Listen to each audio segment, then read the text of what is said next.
कोट्याधीश होणारी माणसं आपला पैसा लुबाडतायत आणि परदेशामध्ये पळून जात आहेत, तरी सरकार बघ्याची भूमिका घेत आहे.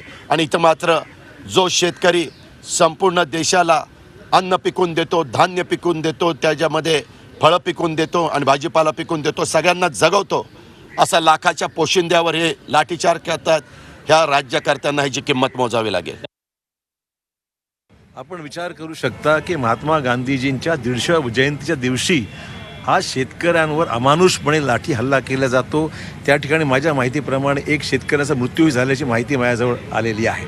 म्हणजे अशा परिस्थितीमध्ये आपण विचार करू शकता, एकीकडे आज काँग्रेस या ठिकाणी वर्धामध्ये सेवाग्राममध्ये गांधीजींना अभिवादन करत आहे, गांधीजींच्या विचाराला अहिंसेच्या मार्गातून देशाला पुढे नेण्याच्या बाबतीमध्ये काँग्रेसजन प्रयत्नशील आहेत, काम करत आहेत, लढा देत आहेत. आणि दुसरीकडे फक्त फोटो ऑपॉर्च्युनिटी करता फोटो काढणे आणि त्या ठिकाणी महात्मा गांधीजी आम्ही अनुयायी दाखवण्याचा प्रयत्न सरकार करत असताना आज खरं भाजपचं पितळ उघडं पडलेलं आहे.